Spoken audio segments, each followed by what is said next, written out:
Boa tarde, pessoal. Meu nome é Gilmar, o último da direita, o último da coluna, provavelmente o menos importante aqui dessa sequência de autores, né? Eu tenho a vantagem de estar podendo dividir essa apresentação aqui, a responsabilidade, com vários colegas, né? Alguns deles estão por aqui, ou seja, qualquer contestação, qualquer erro, podem cobrar deles, tá? Por favor. Nós vamos falar um pouco sobre pigmento branco hoje. Tradicionalmente, principalmente para quem é do ramo de tintas, pigmento branco é sinônimo de óxido de titânio. Tudo aquilo que não era até pouco tempo atrás óxido de titânio, não era pigmento branco. Tinha outra denominação, carga, filler, etc. Por aí afora, outros nomes, ok? Recentemente, essa história mudou um pouco, com o desenvolvimento de partículas de fosfato de alumínio, ou melhor, partículas ocas de fosfato de alumínio. O símbolo da Unicamp aqui não é sem razão. Esse trabalho foi feito, não é uma heresia, nem uma afronta à casa aqui, né? Ok. Esse trabalho foi desenvolvido todo na Unicamp e nós, enquanto Bung, demos o apoio de tecnologia de processo, ok? Eu aproveito para pedir desculpas a vocês por estar com a... Está me ouvindo bem? Está dando para ouvir bem? Ok? Por ter feito a palestra em inglês. Não é tentando ser snob. Na verdade, estou aproveitando, preparando para uma palestra que vai acontecer em alguns dias fora do Brasil, e por isso já preparei uma única palestra.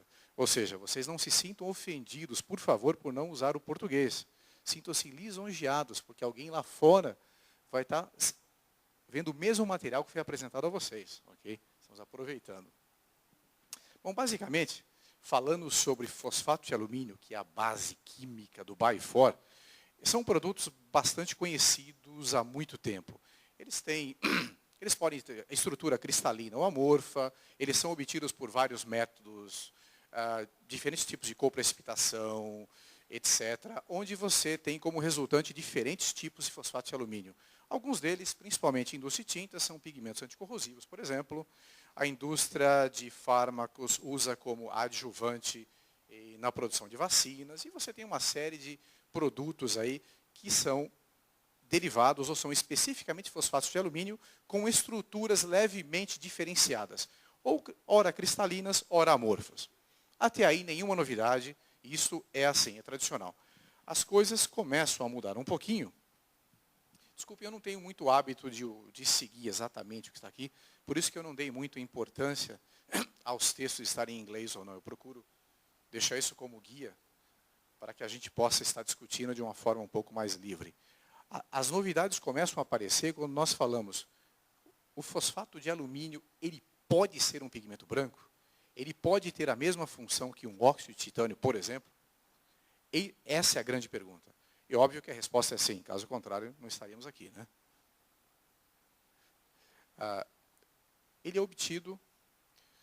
A grande diferença do fosfato de alumínio é exatamente a tecnologia que foi desenvolvida, ou a nanotecnologia aplicada, onde se obtém o que nós chamamos de nanopartículas com vazios interiores, ou seja, são vazios muito pequenos. Imagina uma nanopartícula com um vazio. Ou seja, é esse o princípio do pigmento branco, ou seja, você tem vazios que refletem a luz. No caso, os pigmentos brancos, eles são tipicamente ortofosfatos ou polifosfatos. Os vazios, eles podem ser, basicamente, você tem alguns grupos de vazios. Eles podem já existir no Bifor. Vamos chamar o fosfato de alumínio, por questão de facilidades, pelo nome comercial dele, que é Bifor, que é o mais conhecido. Ele pode já existir, ou ele pode ser uma propriedade que se forma na coalescência do filme. De uma maneira um pouco mais simplificada, como vocês viram com o Klaus, a coalescência é o processo, de uma maneira simplificada, de secagem do filme.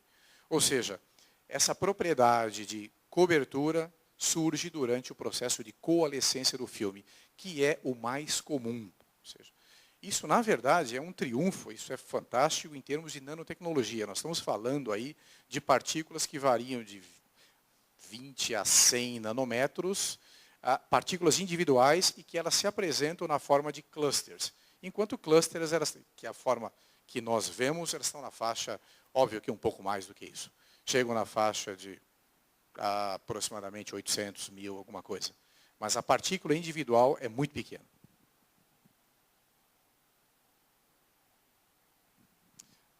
Falando um pouquinho sobre as características do produto, ele é um sólido não cristalino. Ele é um pó, na verdade. Ele é um pó. Ele se apresenta na forma de pó ou slurry.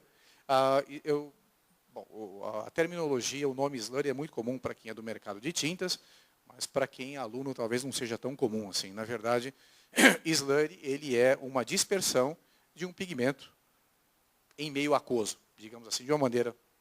É o que é um slurry. Talvez isso para quem não está tão familiarizado com os termos usados no mercado.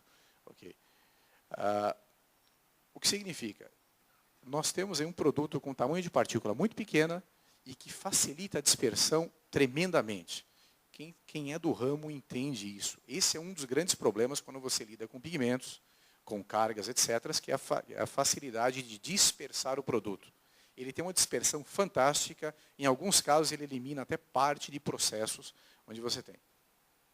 Uma característica muito interessante desse produto é uma compatibilidade excelente com emulsões, tipo acrílicas estirenadas, aquilo que o Klaus estava comentando agora há pouco. Então, ele tem uma afinidade muito grande e tem uma performance excelente com esses produtos. E um outro ponto interessante para que a gente possa mostrar, uma característica muito forte do Bifor, ou se quisermos ser um pouquinho mais isentos do pigmento à base de fosfato de alumínio, são os vazios, eles têm a característica de serem mais duros por fora e moles por dentro na sua formação. Eles chamam de estrutura core shell, é exatamente isso. Estrutura de uma... Você tem o centro vazio e a casquinha, que ela é dura por fora e mole por dentro. Imaginando, a grosso modo, de maneira muito simplificada, quando você tem a coalescência do filme, é como se você estivesse assando um pão, alguma coisa assim, todo furadinho por dentro. De uma maneira bastante simplificada. Diria que é um comparativo modesto e que não faz jus aí à grandeza do produto, ok? Isso com o meu lado comercial, né? Okay. Um outro ponto importantíssimo que nós deixamos muito claro com o Bifor, e por isso que nós, enquanto companhia, e todos nós aqui, enquanto técnicos, acreditamos fortemente, é o aspecto ambiental do Bifor. A produção do Bifor ela é essencialmente verde, ou seja, não agride o ambiente. É uma síntese química, onde praticamente você não tem efluentes. Os subprodutos que você tem são produtos vendáveis. Por exemplo, um deles, por exemplo, é o fosfato, basicamente, é o fosfato de sódio. Ou seja, nós estamos tratando de um pigmento branco cujo efluente é zero. Ou seja, isso tem um grande futuro. Eu diria que já tem um grande presente.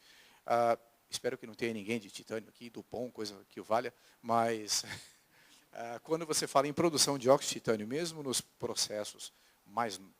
Basicamente são dois processos de obtenção. Você tem um mais tradicional, mais antigo, e um mais novo. Ambos os processos, eles geram poluentes. Esse é um grande problema. Ou seja, nós entendemos aí uma das grandes vantagens que temos pela frente. Nós essencialmente, poderíamos estar colocando uma fábrica de Bifor, entre aspas, aqui do lado, por exemplo. Okay? Uma de titânio, eu duvido. Bom, aqui passando rapidamente, o produto, assim como os pigmentos brancos que existem, eles são utilizados não somente em tintas, mas também em aplicações como de uso humano direto, como cremes, protetores solares, etc. Okay? E o Bifor, essa é uma tendência. Nós estamos pesquisando, alguns institutos estão trabalhando para nós, investigando a parte de toxicidade, esses detalhes todos, para que futuramente possamos ter, e não tão futuramente assim, registros como FDA, etc., que vão nos credenciar a fornecer nesses mercados. Mercados muito importantes também nessa área de pigmentos brancos ou pacificantes, etc.